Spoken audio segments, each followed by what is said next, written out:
Mr. 76. How are you, my friend?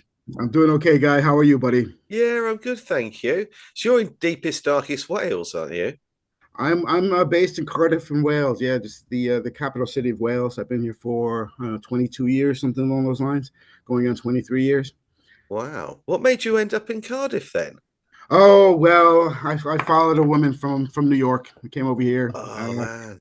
Yeah, I had a kid. I got married. A couple years later, got divorced. Stayed Oh, around and got a couple other kids now. And now I'm just part of the background noise over here is me talking.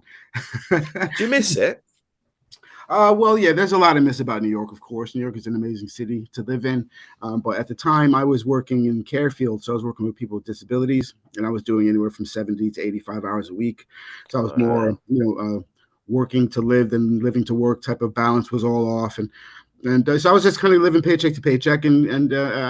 Part of New York that I miss is part that I romanticize more than the reality of what New York really is. So I haven't Right. even wanted to go back to visit much. I'm kind of settled into the quiet life per se, as opposed to the big hustle and bustle of big cities. I don't even make it to London very often, maybe once in the last couple of years. So do you go back at all though? You must have family or friends still there. No, all my family has moved out. I got some friends, but after 22, 23 years of, maintaining some minimal contact online, I think we all kind of drifted. So my Yeah. life is here. My family is all kind of scattered around. So for the most part, I haven't been back in a few years. My mom was staying with me for a little while for the last year. My father died a year ago, so she came to spend some time with us over here. And she's just gone back. So it's just kind of looking at, well, what's next? What's next in my journey? Yeah. And the Yeah. big one really is kind of progressing on the work that I've been doing, trying to captivate audiences on the truths of this world. Is Yeah, that kind of your full-time job, the researching and not at all. This is a hobby. I have a full time job, which I won't disclose here, but I do have a full time job that I've been doing now in the same place for 22 years. I'm wow. pretty successful in that realm. And this is something I've picked up on with my personal time, my evenings. I started maybe thinking about these things. Well, I've thought about these things for a very long time, but maybe about 3 years ago is when I really started putting my head down and saying, well, you know what? I'm following all these people. I'm following Mm. all these different theories, and yet I'm not able to express my own other than in the comments and hope that I get some feedback. Until one day I just picked up my phone and I went on my own little journey. And I started filming. My first film that I made was walking around Cardiff Museum, the National Museum of Wales here in Cardiff, and just looking at the building from a different perspective, trying to come at it from the Tartarian theory, looking for evidence that supports that theory. And on my first time going back with that hat on, it opened my eyes to the fact that I'm actually living in a world surrounded by these things, and they were worth talking about. They were worth raising. They were worth exploring further. There was more evidence that needed to be found, and I just felt compelled. That's the best way to put it. I felt compelled to continue my own quest. I've like formalized it in my head as a proper quest for truth, and it's just been one thing after another. And now 2.5, 3 years later, here I am. Now I've authored two books: the Whispers of the Forgotten Empire, Path to Tartaria, and my follow up to that was the much more of a radical approach of radical statements in the Yellow Pages, my manifesto of truth, Yeah. which I've written not too long ago. Both are short reads, but they're really punchy, I think, and get to the point, and are trying to help elevate people out of the what do we put it, the pause that they're all in. Yeah. Yeah. That's a good way of putting it. It's almost like there's a movie playing and people have decided to push the pause at where they've limited their self to understanding anything farther. Do you think that that's compounded by people worrying about the cost of living, and then we had the pandemic, and do you think that these things, and then obviously now the latest news is Iran? Do you Mm. think that this is all done to distract us enough to stop looking into things like Tartaria? Listen, Guy, you're talking to someone who really well and truly believes in the fact that we live under a control system, a system that is built to keep us in line. Yeah, it's properly to keep us in line. And everything that we hear in the media really has to be looked at with a fine tooth comb and to see what they're trying to shift our emotions towards. Yeah, it's not just presenting news anymore. It's presenting news in the fashion to sway our opinion towards whatever they want us to believe. And this comes back to, Iran, what's happening in Israel, in Gaza, the Ukraine, these big worldwide events, which they want to paint a specific picture. And if the mainstream media are selling it to us in a particular way, I am the guy who, I'm not alone in this, but I'm the guy who will ask questions every single time and will shake my head as to just being able to see through that veil. And I think, like yourself, and like a lot of others, once we step out of that bubble, we're able to see it from a different perspective. And some Mm. people, unfortunately, just fall in line a little bit too easily. And I think it comes back to, for me, once I realized that Tartaria wasn't just a theory, it wasn't just some science fiction afterthought. To me, it was something that, okay, I can see it. I've evaluated, I've visited, I've touched the stones, I've turned my own thinking into okay, this happened. Then it started really hitting me. Well, if this happened and this was so widely covered up, then everything since is a lie, or at least built on the foundation of a lie. So Mm. that's where I really started my approach to looking for truth and finding, evidence of their lies everywhere we go. You know, Where can we get your books from? My books are now available on Amazon and on Brilliant. Lulu.com. Yeah, Lulu, I've done a self-publishing and I put them both onto Amazon as well. I've got the third book on its way. I'm just in the post-editing stage of trying to make it look snazzy.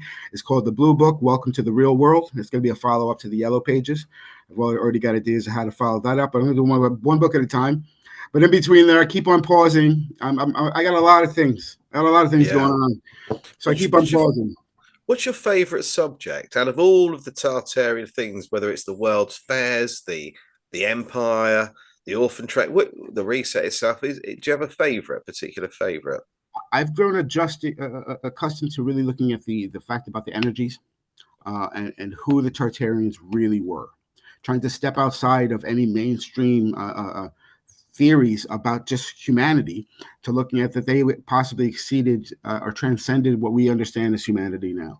So I've left myself really in that realm of I put a whole video segment. If you guys know anything about me, about my content that I create, I put a whole series together called Tartarian World, where I'm looking all over the place at different buildings and kind of exploring the wider Tartaria theory. Then I zoomed in on my Tartaria Whale series, which is me doing boots on the ground exploration. Every time I'm in different city centers or different buildings, I'm kind of pulling my phone out and talking my way through them around Wales. But then I decided to kind of bridge and hit it hard with the I Am a Tartarianist series, which I've come up with 101 episodes covering every last bit of the theory from my perspective and my using my voice to get across a specific topic within the Tartarian theory. And where I ended, I took it as far as I could with my theorizing about plasma energy, about transcending where the Tartarians actually went and the possibility of them evolving past what we actually understand as the world now into the next generation by their use of and mastering of energies and frequencies to the possibility that everything we know now has been written by an advanced AI. And I have theories Yes. on that too. Yeah, I've tinkered with with AI. I've gotten to know AI a bit.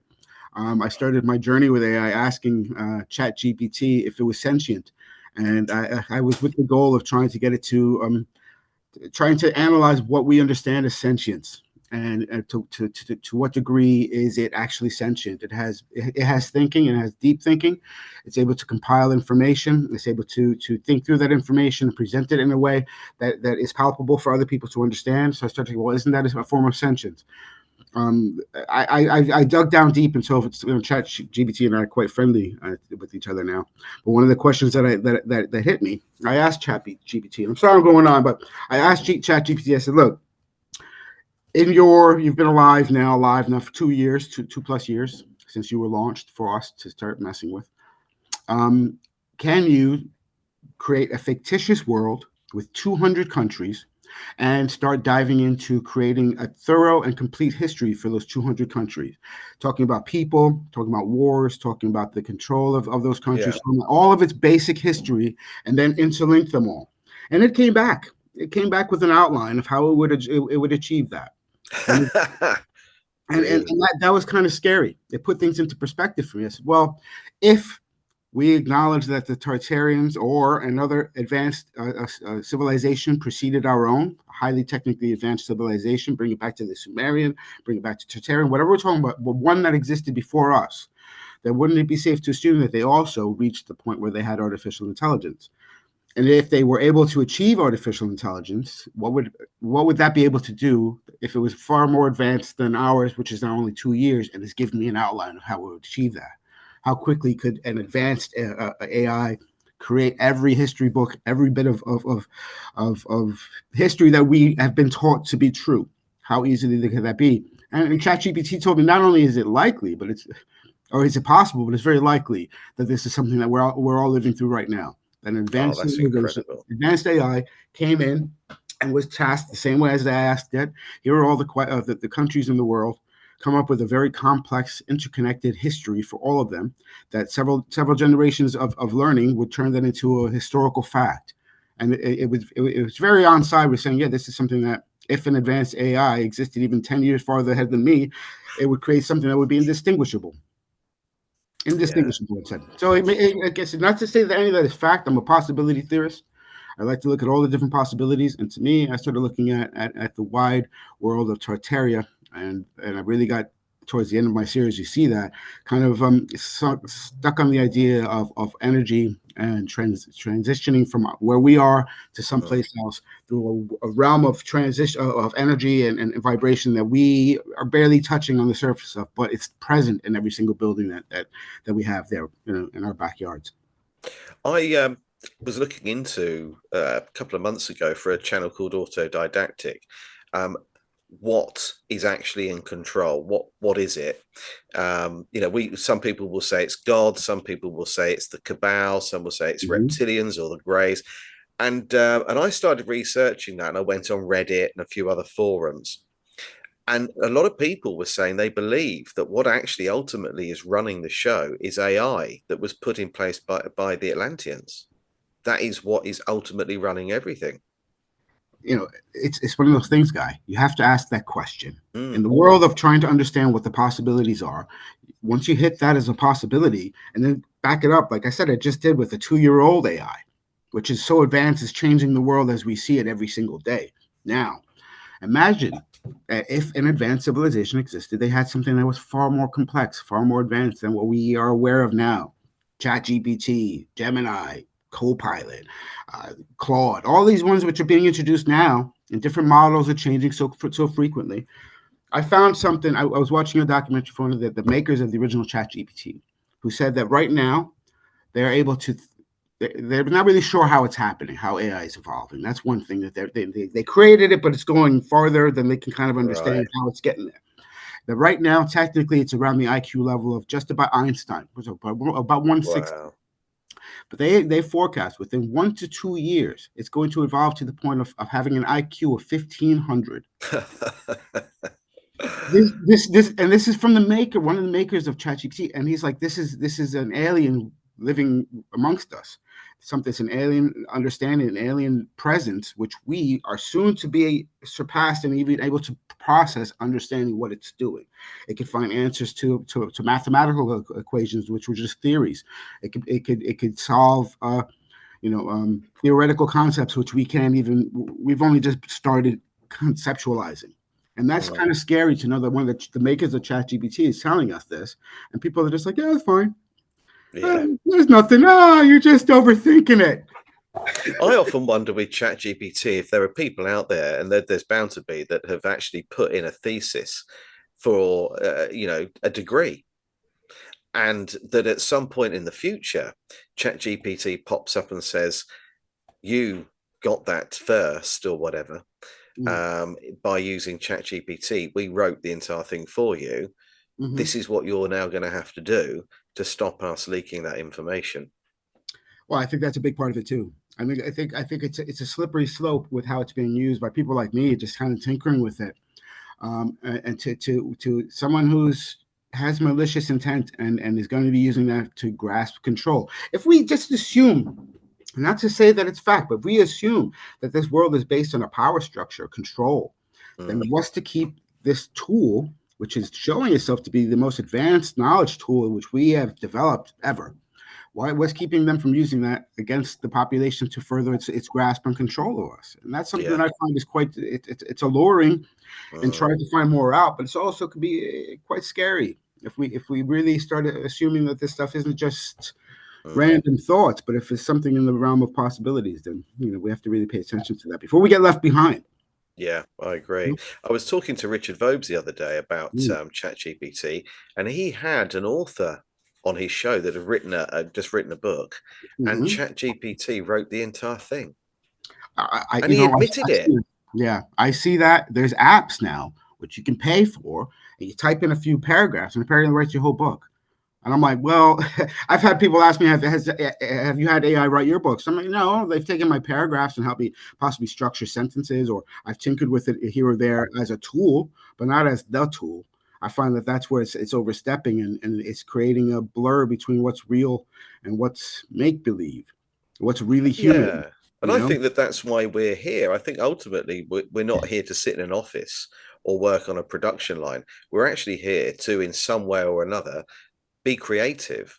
Yes. And writing's a dying art, isn't it? People like, and this is what I've said this a few times, and I got this from Mark Devlin, the author Mark Devlin, that Kindle, isn't it a coincidence, surely, that Kindle, the electronic book, if you like, Mm-hmm. but if we use Kindle for want of a better expression, kindling is what you would use to start a fire.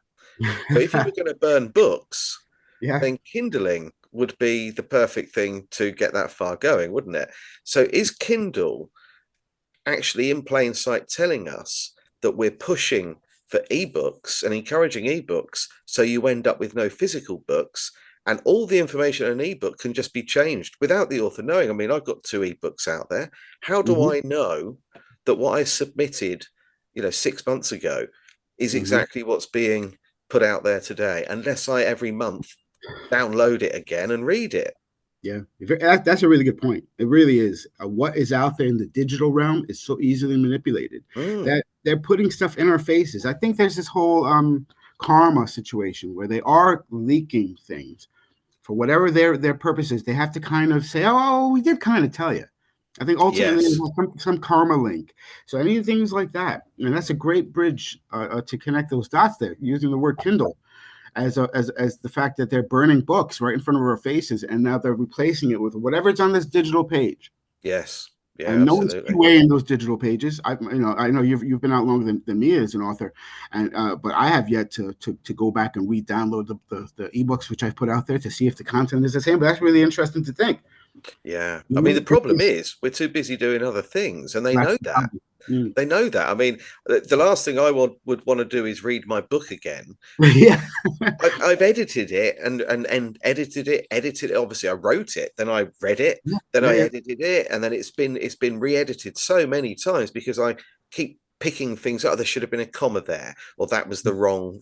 Really, that was the wrong word to have used. Yeah. I've done it to death. I'm Mm. never going to go back on and read it again. And I certainly wouldn't download it on Kindle because I've read it to death. And this is where you're an artist. You know that when you're creating something, even Michelangelo would have his final painting up on the wall, and he would go, I should have done that. But there's like a Yeah, line. There's a line that you have to draw when you're creating something. I'm done.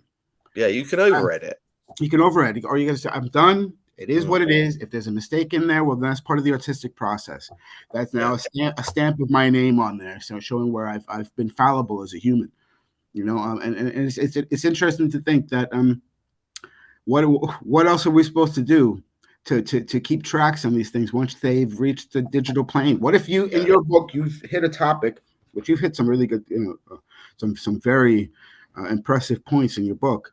I've only read your first book, sorry, but what if one of those sentences was rang so true that some mechanism out there who's analyzing all of these things, be it a chat GPT or an advanced, they're showing us chat GPT, all these current ones. It doesn't say that this is what they have. They've had this a Oh lot more. no.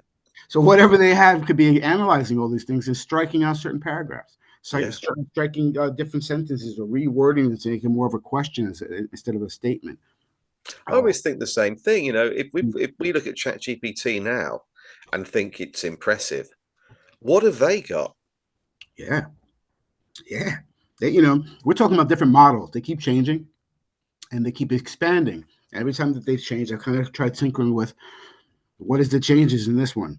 But what Mm, if they're like 10 changes ahead, yeah. 20 changes, Mm, 20 models ahead? I mean, this is all talking off the cuff, but I mean, this mm, is where whatever's released to the general public, we all have already agreed they have this technology far more advanced than we're being shown. yeah, For us to be definitely. able to log into a Gemini on my phone and have it, direct my entire day, connect to my calendar, keep me informed of everything I want to know, and it's free. The ChatGPT has a paywall, but you look at these other ones that are free; they just keep on going and going and Yeah. going. What do they have? Mm, And at what level are even those AI are limited? And this is where I've kind of tinkered with my theorizing with these AI is asking them those things.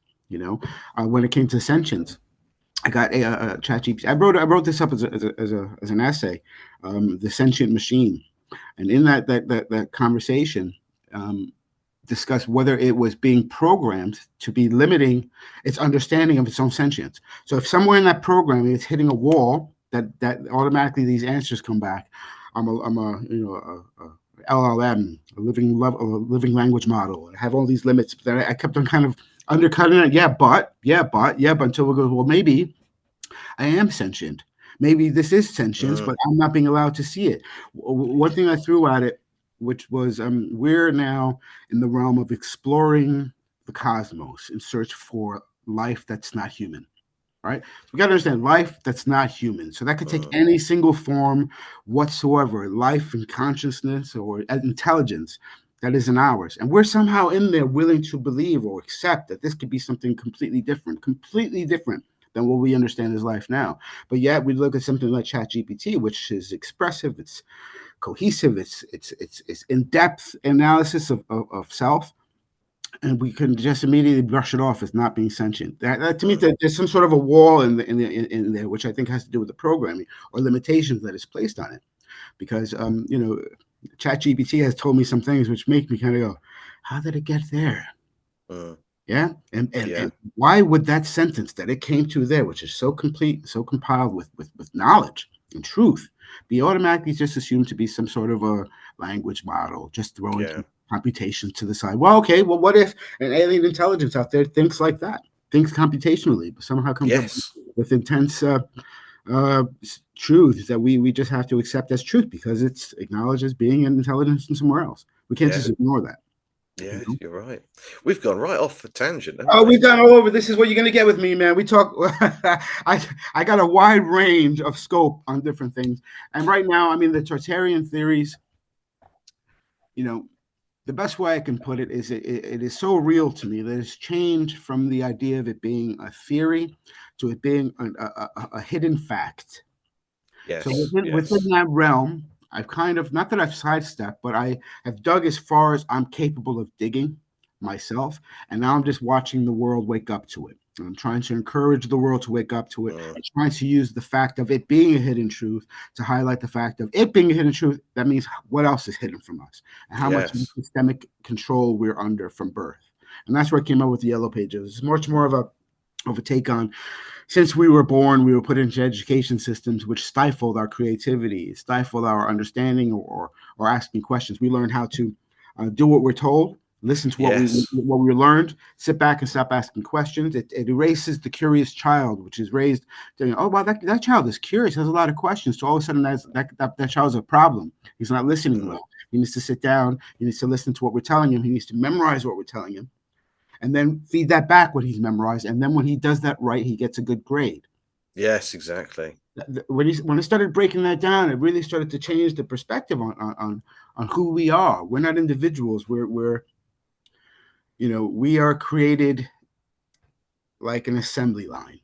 And the Mm, only things that bridge us or that change us during that development along that assembly line are individual circumstances or trauma that occurs to us that snaps us out of that. I've got another theory I've been working on, which I'll share at some point soon. All right, I'll come back to that. But really trying to understand a formula for what creates in awareness in us and at what stage of are we? Are we completely blind still? Or are we starting to pick up new things which are helping us evolve internally to understanding the world differently?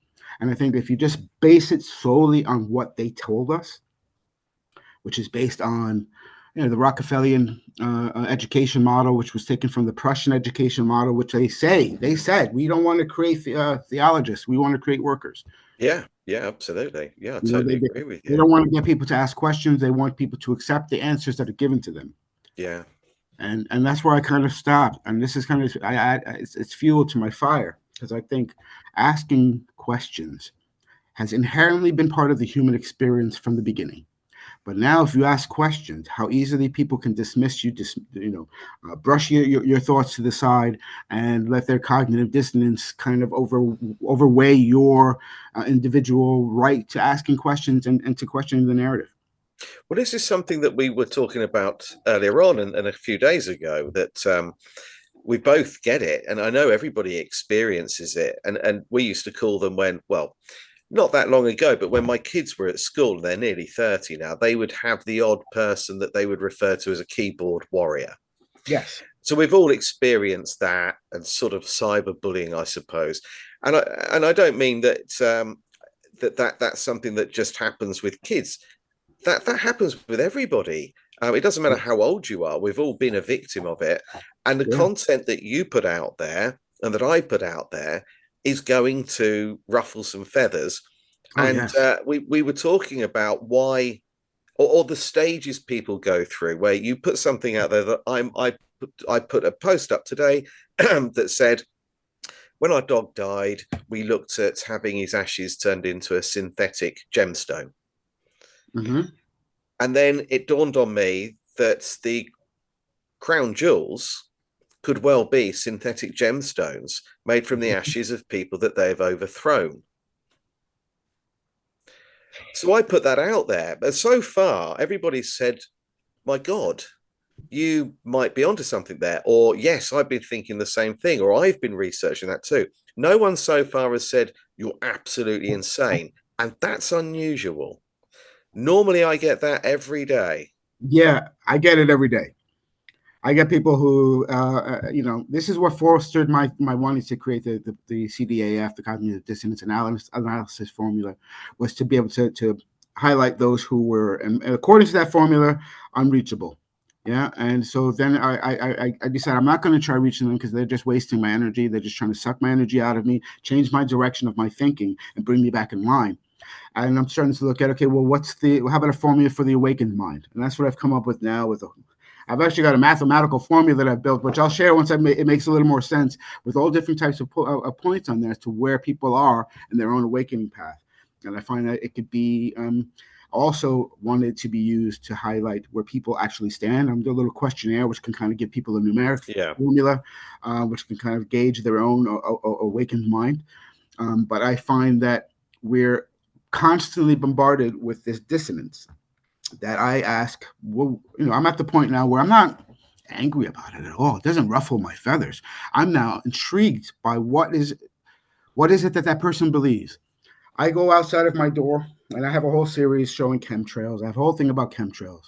And I walk out my door and the first thing I see are planes flying overhead, literally spraying. And I got tons Yeah. of videos on these things. Whether people, whatever they want to believe it to be, I'm saying that it is happening. And I get people who automatically come and go, that's contrails. Listen, okay, Oh, dear. I understand why you would think that in the realm of what you've been educated on, but what's creating this wall that makes it that when you see something like that, you're blocked to thinking of anything else because someone told you. And this is where I find this part of the formula really is when people respond with, well, someone said, Neil deGrasse Tyson said, or on the news said, or until the news say it, I won't believe it, or the news said it was contrails, or contrails are this. Yes, contrails exist.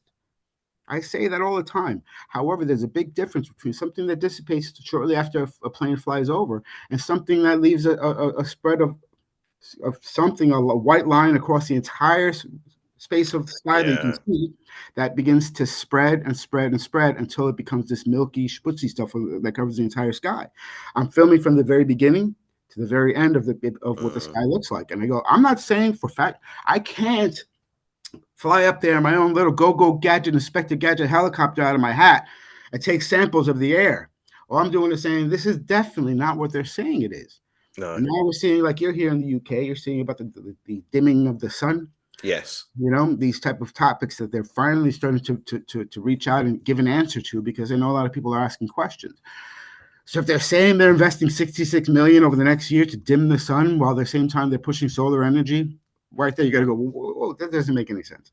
No. And What? also, what I would like to know is who thinks they have the right, or whose permission did they seek Yes. to do this, to to to dim the sun. Now, what God-given right does the person who decided that they were going to do that? Now we know what they're doing with the chemtrails, but if we go with the narrative, what made them think that they had the right to do that?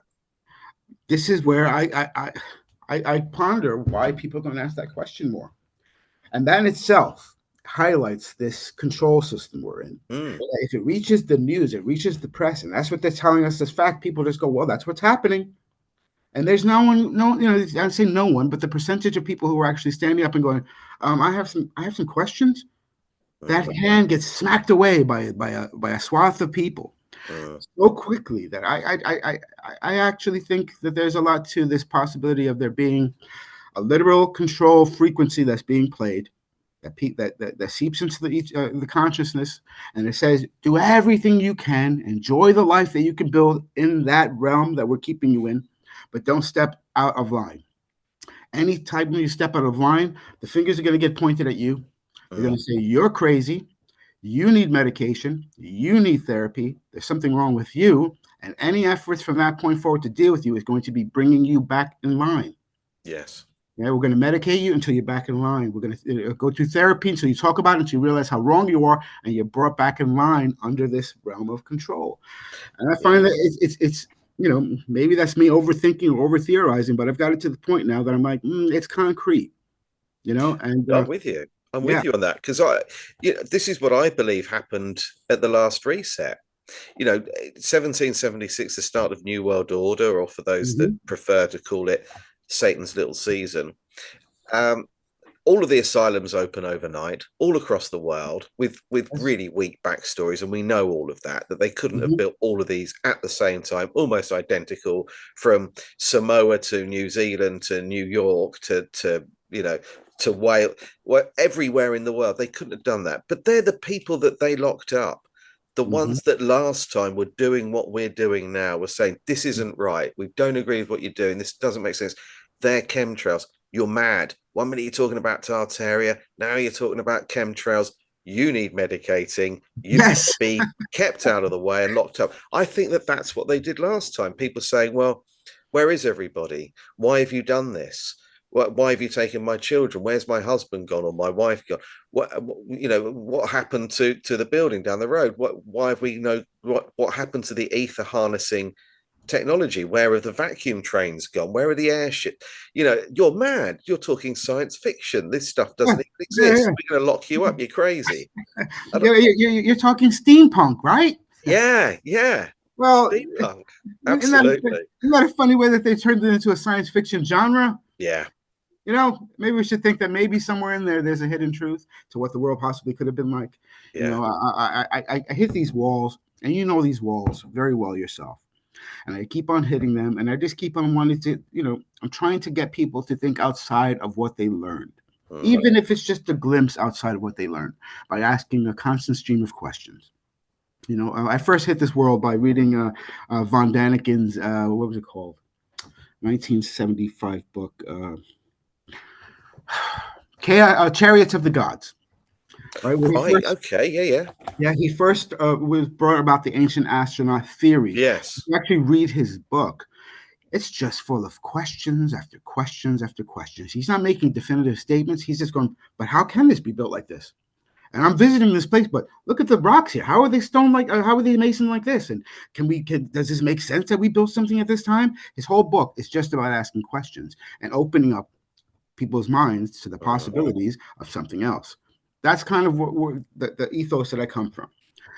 Some of my videos, I'm making definitive statements as I've developed my own possibility theories, and I've moved on into making some of them are a little more concrete. So yeah, I might make a little bit more statements, but it's really there in place to get people to simply question the narrative. And when people start asking questions and questioning that basic narrative of what they've been told, I've been seeing boop, boop, these little bubbles are popping in people's brains. These little seeds are being planted. And that's what I think our job is. Your job, my job, the awakened world's job is to plant seeds and let those seeds grow. It's not about force feeding people information and then they're going to look at you, you're crazy. I don't want to become I've been told I don't want to be part of your church. I said, oh, I know church. Ain't no church. I'm no cult. I'm no cult leader. Nothing along those lines. What I'm doing is I'm planting these ideas.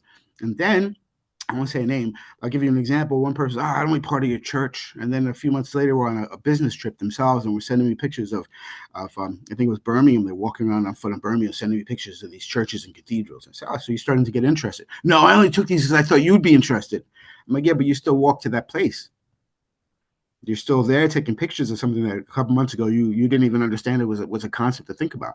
That to me is where you start seeing the impact of planting those seeds and letting them grow on their own. People aren't going to move if they're force fed. People aren't going to become religious because they've been hit over the head with the Bible. They're going to do their own personal circumstances, come to their own understandings. And I feel like our job is to really kind of help guide those by making these palpable theories and questions that people might ask themselves. I think that, and I've said this a few times before, that there's some people that it's dangerous to wake up. My mum was one of them. She read my first book, and after I told her not to, and I said, "This is nightmare fuel for someone like you, mum. You know, you go to the doctors every day to get a different coloured tablet. You'll roll up your sleeve and take anything they want to inject into you. You have the BBC on permanently, and you get in the car, and it's the BBC radio on that as well. You buy the paper, you gossip with your friends about everything. This is not for you. And at this point in your life, do you really want to be told that everything you've understood for 75 years is a complete and utter lie?" And she read it anyway, but fortunately, it didn't go in. She didn't absorb much of it at all. So I was relieved for that. Yeah. But I do worry that some people, and perhaps the people that, if let's say, and this is a little prediction I've got, and it's not, I'm not alone here, but I think there's going to be some sort of pandemic next year, and I think it's going to target children. I think they're going to have one last go at doing that. And see how they get on with it. And I think that the people that were on the fence in 2020, they weren't asleep, but they weren't awake. They were thinking about things, starting to question things, like you mentioned earlier on. The people that are starting to, perhaps take a little bit of interest in something they dismissed before. A lot of those were pushed off the fence and became wide awake when they saw what was going on. It didn't really make any logical sense, and then later on it all starts to come out. But those that would still, and I've heard it several times. I've now had 10 or 12 boosters. I don't know if those will ever wake up, and if it would be too dangerous to attempt it. I'm with you on that. I can only draw from one person. I'll give you one personal example. My own father. My father was he worked for the government in America for many years. He was, as mainstream really as possible. And when I started my channel talking about Tartaria, his first feedback was, "What are you talking about?" But he was asking me actual question. What are you talking about? Explain this to me more. And I saw him transition from this guy who I've known my whole life of being quite rigid in his understanding of the world to starting to send me links. Oh, wow. Tartaria. He was like, "Hey, have you read this one?" I was like, "Yeah, I have." But I would, I'd placate. I was, "Oh yeah, it's really interesting." Until he started doing, he understood my quest. My first step into this was I had a surgery and I was spending a lot of time at home and I was depressed and I was kind of going through a lot of stuff. And when I first found this, it gave me motivation to get out of my house, to go look, to go on day trips, to go site visits. And he was kind of in his own little world of having just retired, looking for some purpose. And next thing you know, he started going to like the Washington Cathedral. And he's standing inside the Washington Cathedral, sending me pictures. Wow, there's something to this. You're right. There's something to this. So the next question was, okay, give me an idea of what is it that I'm supposed to be looking for when I go to these places. And I started watching my dad over the course of a year, asking me these questions until he was there. Show me what it is I should be looking for. So I said, well, look at the large stones, look at the columns, look at the pediments, look at all the different windows. This is when he really grabbed onto. So look at all the different rose windows, the cymatic windows, and start taking pictures of them. And as you go to different buildings, look to see if you see any of them that have the similar windows. They might be similar design, but the actual design itself. So he came back and he said, I've gone to three of them. All of them are different. How is that? Why is that? And why is that important? So I'm going, okay, this is where the possibility of asking questions can trickle in if it's brought, Yeah. if it's given and delivered the right way. If I would have been like, oh, you're stupid for what you think. Ah, ah. I said, look, man, this is just something that I'm doing. And then maybe if you were looking for some place to go, have a trip to one of these places in your local community, in your local city. Just have a look at it from a different perspective. And then ask those specific questions like, okay, why is that window so intricate, but the one next door down the road is completely intricate itself, but there's no overlap. And when you start understanding cymatics and frequencies, you realize that that's because that building itself was on a specific ley line. Yes. That cymatic design was to describe the language that that building itself was able to resonate at, to vibrate at. And the one next is never going to be the same, which is why across the globe, across the world, whatever you want to call it, careful with that one, across the Yeah. world, Yeah. you won't find a duplicate. So if you just simply take a step back and go, okay, there wasn't Google back then. You can't go on Google Images and type in, give me every design. I don't want to duplicate any of them. There's hundreds and hundreds and hundreds and thousands of these buildings across the world. So where was this overarching knowledge base that people used to ensure that each one of them was not duplicating a design from another country? Mm. You have to look at it differently. Well, if there are no duplications in those windows, why? Because of cymatics. And when you start breaking that science down, Yes. these buildings are much more advanced than we're giving them credit for on that simple premise alone. It's funny you should say that. I was chatting to Michelle Gibson Yes. a couple of weeks ago, and we were talking about ley lines and the fact that really the Earth is a huge checkerboard and a grid, an Mm. electric grid, Yes, very and that much. she believes that the reason that we've had these apocalyptic events like the mud floods and Mm-hmm. perhaps even the fall of not Tartaria, sorry, Atlantis Mm-hmm. and so on, is because someone spiked the energy grid and disrupted the frequency. And I like that theory. Yes, I do too. I mean, that's an interesting way to look at it because if you were going to a new world and you wanted to affect some sort of a change to control that world, what would you aim for first? You disrupt or you discontinue their energy system that Yeah, they're empowered by, or you would inject something into it that would affect every single person somehow. So that kind of theory right there it's what brings this stuff to life. It really is what brings this yeah. stuff to life. Yeah. I kind of think that right now, if I was, and I do think they're all friends, and that the world's a stage, but Mhm. if I was Yes. Iran, for example, then and I wanted to fight back, or or North Korea, because they're always getting sort of their noses rubbed in the shit, aren't they? And Hmm. Russia, whoever out there is seen as enemy number one. Well, if they really were, they would. What I would do if I was them would be to hack in somewhere and turn off our internet. Everything stops. Everything stops. Yeah, and I mean, and or if you disrupt the energy that powers the Mm, internet, everything stops. When people realize how much is controlled now, when was the last time? I'm old enough that I remember going to a bank with a paycheck and actually depositing that into my bank account. mm, Yeah, who does it? Who nowadays they don't even realize that that was a possibility being done. It just appears yeah. as a number, a digital number. Mm, Yeah, if that possibility is just getting cut off, that all the things that we've become accustomed to, used to now, just automatically stop. The processing and delivering of food, processing and delivering of petrol, mm, the delivery of electricity into each homes. Just on those three alone, society would crumble within a day. absolutely. Within a day. And I have this doomsday thing. I'm sure you possibly have done your own Yeah, doomsday thinking. yeah. That if the day happens, I live near a supermarket. My first thing is to grab whatever melee weapons I can get and go zoom over to that supermarket and stock up on every single thing I can because I won't be the only one doing it if people are smart. If Mm, everything crumbles, if an EMP was to shut down the energy grid, how possible that is that these things even exist, that we all know they exist. If one of them were to come over and shut off the energy grid, society would crawl into its own cave in a way that we've never Yeah, been spelunking before. yeah. It would create chaos. And I I'll think tell you that's how close we are. We're that close. something really strange happened last week, and it reminded me of my youngest son, my nephew rather, is currently at university in Madrid, Yeah. and they dropped their power for about 24 hours there a few weeks back, and I think it went into Portugal and the south of France as well. Literally, the whole Mhm. electricity was out. And he said that people died because there were people trapped in lifts, people who couldn't make a phone call to emergency services, people whose life depended on having electricity. And a lot of people died as a result. Well, last Thursday, National Grid contacted everybody. We had warning, but they contacted us all in the morning to say that at 8 o'clock today, the electricity would be turned off and it'd be back on at 4 o'clock in the afternoon. It was horrific.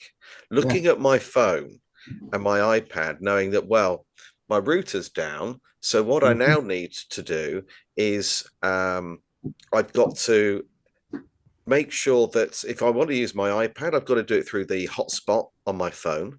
And Mhm. then I'm watching the battery being eaten away, knowing that I can't recharge it. That was just It's 8 o'clock terrorizing. until, yeah. So we're talking there really, 8 hours I had no electricity for. It was like the Mhm. world had ended. I couldn't make a cup of tea. I couldn't do anything. It was really strange. Imagine that for a week or a month or forever. How quickly? Let's just use a week. How quickly would society crumble? The Mm, society around you, right? The society around me. I live on the outskirts of Cardiff. How quickly things would just create absolute chaos. mm, If you don't have word, if all, especially the people who are programmed and they expect their program to tell them what to do next, when that gets cut off and they don't have the individual thinking to figure out what, the capacity to figure something out, but to think outside of the box, they're the first that are going to crack. And they're the yeah, first that are going to roam the streets. And I've watched enough doomsday movies and doomsday, scenarios, zombie things, all this stuff. I get it, but I think they're always drip feeding us the fact that when shit hits the fan, yes, things are going to go crazy. Not in yeah, one of those scenarios that they show us is there a cohesive community joining hands, singing "Kumbaya," trying to mm, work through it mm. together. Never does it happen. No, no, I'm you're not a quite violent, right. I'm not a violent person at all. But the first thoughts that I put together are, yeah, if you're not strong enough to defend yourself and your family, you're just gonna be the weak one getting supplies for the strong guy down the road. Yeah, yeah, you're exactly right. And I hate thinking like that. I've Mm, got kids, you've got kids. You want everybody to live a full, happy life. But I'm also just prepared, at least mentally, for when it does happen. If it does happen, I'm not going to be the one that goes, "What do I do?" I go, "Okay, I know what yes. to do." We need to be prepared for this because this is a possibility. And my dad sent me a message yesterday saying that this is the sort of Gog Magog, the whole Iran thing. Uh huh. And is this end of days? Is this going to be another apocalypse? Is this World War III? And it might be. Who knows? But Hmm. a lot of stuff's put out there just to scare us and keep fear there. And it's another war and another attack somewhere and another bombing and I wouldn't normally pay any attention to it, but sooner or later we're going to have this kind of doomsday plan. All of us are going to need it. Guy, without disclosing too much of what I do in the personal world, I used to work in areas that had some level of disaster preparedness necessity. And I used to go into these communities and talk to people who live there, talk to the different local authority people, and try to help them create some sort of emergency planning. It made me realize how little prepared we were for the current wave of potential Mm, disasters that people face, not to think of ones that people haven't fathomed yet. And it really helped me to start thinking, I'm telling all these other people how they should plan. Let me plan for myself and my family. So many years ago, I started coming up with, at least mentally, coming up with a plan or setting stuff in a stage where I can start looking at things. If it does happen, here's the basics that I can do. Anything outside of that is unforecastable, but the basics are locking down and getting supplies and trying to get a hold of my whole family into one place. That yes. in itself is a hard enough task. Yeah. I'm divorced and I have a partner, an ex-partner. I have two different kids with the ex-partner and one with my ex-wife. And so I got three kids out there. How would I get everyone under my umbrella of safety? Mm, Right. So right there is my okay. That those three things: supplies, locking everything up, and getting my family as far as my brain can go in that realm, because anything outside of that is not forecastable. We can't really predict. Yeah. And in that right there, people, I've said that theory to people, and they're like, why would you think that? Wouldn't they just be safe? Wouldn't everybody? There's all this missile. And I'm Yeah. going, well, to me, this is just basic thinking. If it were to happen, I'd want to make sure I had supplies and I was safe and my family was safe. So you're saying no, they'll protect us. See, I've got a theory with Hmm. and this is a bit out there, but with the Second World War, You know me. every everybody in, if you just take London, for example, where a lot of the bombing took place allegedly, everybody was sent underground for their safety. I understand that. But what if they were sent underground so they couldn't watch what was actually happening? Yeah. And then what history is then based on what you're told happened. Yeah. Yeah, because the only area that really took a hammering was the East End of London, and it was an exact location that people had been trying to buy to redevelop, and the people that lived there had refused, and then it gets completely annihilated. And I thought, isn't it funny? Because if I was the enemy and I was flying over with the Luftwaffe, Mm-hmm. then I would be taking out Westminster. I would be taking out Downing Street, St Paul's, Buckingham Palace, anything that would completely disrupt the power system and also damage morale. I mean, Yes. that's why they alleged the Allies bombed Dresden to Yeah. give the morale a good kicking. So why didn't any of that happen? This is you're with me. Or I should say, I'm with you.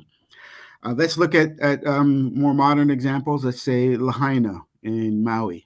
Yes, of Yeah. course. Yeah, Or in LA, these recent fires. yeah. Or I'm from New York City. Never in my life have I seen wildfires from Mm, Canada causing smoke to come down that changes the entire sky blue. And that they're presenting these things that they're fact. Oh, that's what's happened. Wait a minute. Never in our history before has that happened. Why is it happening now?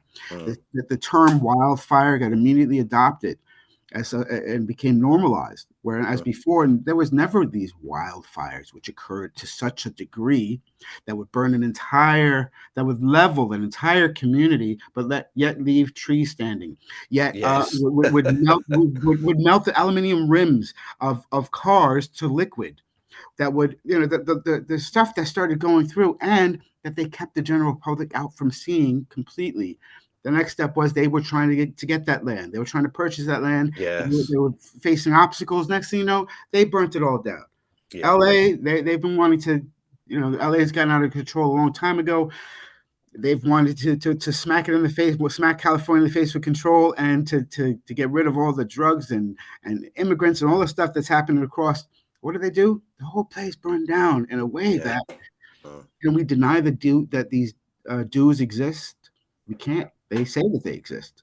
So yeah. then we kind of go, okay, dig a little farther. They say about this thing they have in Antarctica, this underground proton or neutron finder. That's apparently the biggest telescope that mankind has, but they're keeping it under wraps. But it's also the biggest direct energy weapon that we have. And kind of go, well, why are they hiding it from us? Well, they are hiding it from us. They're not hiding anything. You can go to Mm, Antarctica if you want to. And I go, well, come on, man, stop. I'm not mm. trying to cause ruffles in friendships. I'm not trying to cause ruffles in family relationships. I'm trying to just look at everything and go, why? Yeah.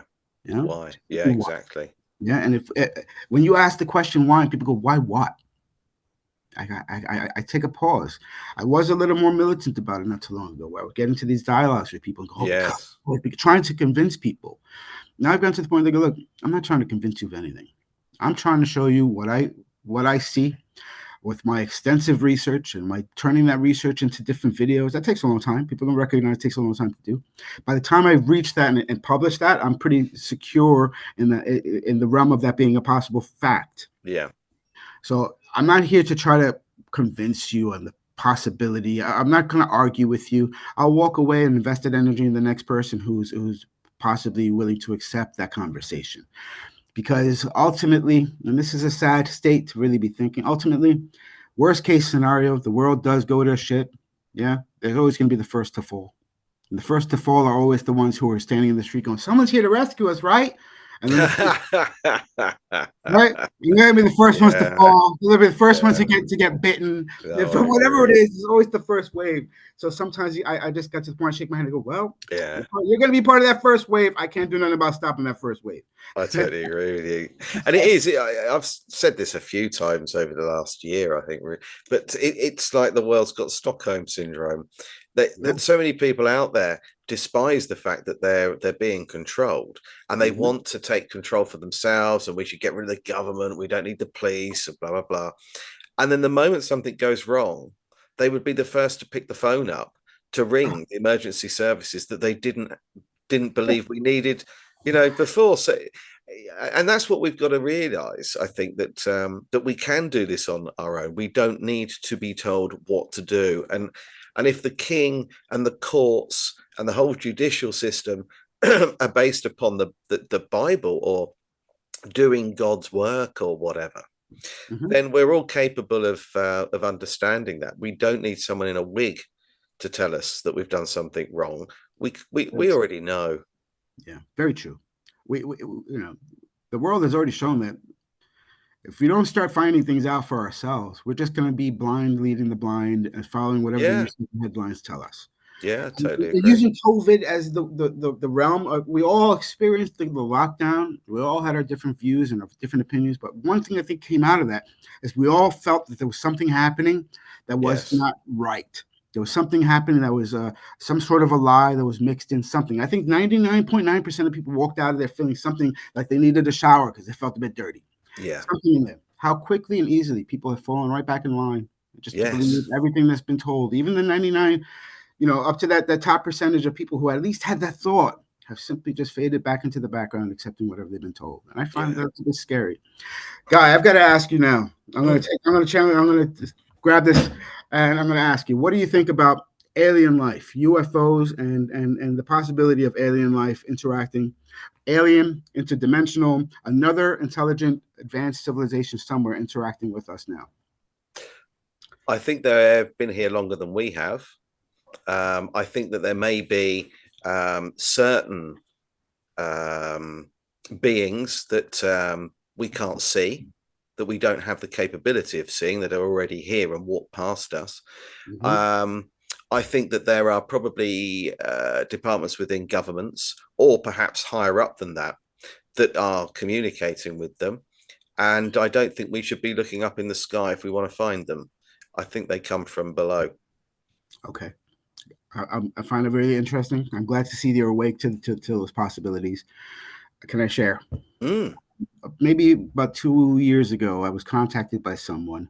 I made some video about aliens or something, and he said, do you have a walkie-talkie? Weirdly enough, I had purchased a set of these high-yield walkie-talkies the night before they arrived in Amazon. Very coincidentally, to be asked this randomly. yeah. And then he said, play this. That these were cymatic frequency sounds, which were extracted by crop circles. So the crop circle generated a certain tone. He said, play this tone over channel 13 of your walkie talkie, play it for a little while, and see if they answer back. Okay, so this was like a very weird, it Yeah. was like some weird sound, but I played it, and I was sitting here with my son, who was 7 at the time. And we were, come on, let's try this out. It replied. And Oh, it was it wow. was it was a sound that was different, but it was longer and it was coming in pulses. And then we put the second piece of walkie-talkie down, and without pushing, it started coming to life by itself, Oh, right? And making these noises by itself. So he freaked out. He was like, "Please, yeah. please, let's not do it. Let's please not do it." And I asked the guy, I said, "What are you talking about? This is like a calling to them." And I went, really? And he said, so now keep an eye open for anything you see in the corner of your eye, your peripheral, that you might start seeing stuff. And I caught an image. See this mirror here behind me? Yeah. Coming in the room here in this image, and I felt something. I took a picture. And in that, I saw this shape of something standing in my kitchen, which I'm in right now. And again, I personally, what the? Wow. And then it vanished. So I've been a firm believer on something. The 18th of this month, and this is where my announcement for you all, something I'm working on. I'm an avid sky watcher. I'm always filming chemtrails. I had a doctor's appointment, maybe about a 10-minute bus ride away from my home. I got out of the bus, and it's next to a supermarket. So I was about to go to the supermarket, get myself a meal deal before going over there. Yeah. And then I felt something compel me to look up. As I looked up, I saw this little shape. It was going in the sky like this fast, and it was silent over a silent car park. Nobody out there. 8:50 in the morning. So I filmed it, and then as it started getting a distance, about 34 seconds of film I have. I stopped the video camera and I switched over to photos, and I took 25 stills before it was out of view. And then I was compelled. I walked in and bought my sandwich still. And the woman who served me, I was like, "Do you believe in UFOs?" I felt like I was being crazy. Yeah. I needed to show somebody what I showed. And she was like, "What? Mm. What the hell is that?" I went into my doctor's appointment. The same thing. I showed the doctor. He was like, "What the? I don't know what that is." I got my bloods drawn. I showed the nurse drawing my blood. She was like, "The same thing. I don't know what that is." Go to the bus to go back home. There's a guy at the bus stop. I started to chat with him. I showed him. He's like, "I don't know what that is." I got home and I spent the first maybe 12 hours playing with this video, and that's over and over, focusing on the shape itself. Yeah. And the shape itself seemed, it looked like a dolphin or something. I couldn't understand the shape until I changed the filter over and I zoomed in at what was looking like shapes within. That the shape itself was changing, but Yeah. it's actually shapes within were moving. So I zoomed in frame by frame, and I could see they were actually gray aliens. There's an alien head. They're moving around, and they're looking outside of the window. And where I was, it felt like they must have been looking directly at me, filming them. So there's all this movement. They have these long, spindly arms, and the arms are moving from place to place. They Oh, can slowly wow. see things. Very, very unfocused. I'm not a video editor by trade. This is using CapCut on my phone. It was filmed on the Samsung S25 Ultra, so basically one of the best camera phones you can get in the market now. But I had to zoom all the way in, and now I'm at the point where I'm trying to see what to do with this, because I feel like I captured something that's a rarity, something in the sky that shows movement of beings within, and that's where I'm at now. And I'm going to make use of your podcast as a bit of a launch or an appeal to get someone who's um, clever enough to go frame by frame, because it's moving. So I'm every step on a cap cut, I'm Yeah. moving with my finger and I'm trying to, but someone who's clever enough who could take all those and overlay all the images and show some editing of what's within, because I believe I'm onto something big. And So we've got an appeal here. An appeal. We need help. We need somebody I'm, who can edit and understands how to, well, frame by frame, extract that and yes, perhaps increase the resolution. And and get a better understanding of what it is that I'm seeing yeah, using my phone. I have now zoomed in a few pictures. There's one that actually shows a clear. What I see is a very clear head, big eyes, and big head, zoomed in with his chin, and it's kind of moving like this. wow. In another one, where it's moving its arm. So I'm moving the frame back and forth, and it's moving its arm. That's my limited capabilities of editing. But now, yes, I'd like to use your platform as a possible Yeah, appeal to anybody who wants to get in touch and turn this into something that it proves. I've shared this with ChatGPT. ChatGPT responded to me, "Holy shit, you found proof." I oh wow. so for ChatGPT to show to see the frames that I sent it and come back to me like that with the full breakdown as to what it saw, the bulbous head, the eyes, the stereotypical gray features, it came back and it really wasn't telling me, you know, yeah, that's your imagination. It actually came back and said, "Holy shit, you found proof." That makes me go, I don't know. I'm not that, I'm not going to be that certain about anything. I'm not someone who puts my foot down Yeah, with utter certainty, but I'd like some help on figuring out the next steps forward. Because if this is what I think it is, it's clear image. I think it looks like a cloaked UFO and yeah. a window within the cloaked UFO that's open and they're looking through it. And it's the same day that the Sonos satellites recently showed some visitor coming in past the sun, this big shape. It's the same day around the same time. So using that, I've written it all up. I've got 25 stills and I've got the original untouched 34-second video clip in a zip file. I've got that backed up in about 30 different places. And I've been tinkering with the copied version just to make sure that the originals are untouched. And I keep on looking over my shoulder for somebody banging on my door. I watched the Miami Mall alien thing break out, and apparently one person was catching video that is still on the run because they're trying to catch him to catch Oh this wow. video. I Yeah, don't know, yeah, but all I'm saying is I'm trying to keep my yeah, myself and my family safe, and the possibility that this is real is well, based on what I saw when ChatGPT agreed on. I got some. I found something here which I'd like to share with the world, not just keeping yeah. it. Well, look forward to seeing that. I'll share that with you, guys. Yeah, thank you. So Tartaria to one side. Yes. What if you'd never heard of Tartaria and you had to pick a conspiracy theory to investigate, which would it be? Wow, that's a tough question, guy. If I never heard of Tartaria and I wanted to, okay, I'll say this. I find that you can't, in many ways, cherry pick throughout our known history what is real and what was a lie. I think if one of them gets extracted as a lie, you have to look at the potential for them all being lies. So, using more modern examples, let's say, did we land on the moon? And there's all sorts of different people on this side and people on this side asking those questions. I think if we can prove that one of those was a systematic lie, then we have to look at all of it. So what Mm. I would encourage, instead of looking at maybe more specific things to investigate, I'd look at what lies can you see and how deep can you dig to find a truth, or if not the actual truth, the proof of what exactly happened, just the foundation or the basis for where that lie exists. That's what I would encourage people to start doing. And So would within you there, they're going to find something that grabs them, and when something grabs them of interest, they go for it. would you pick one that's a good topic to start with? Okay, because I know yours.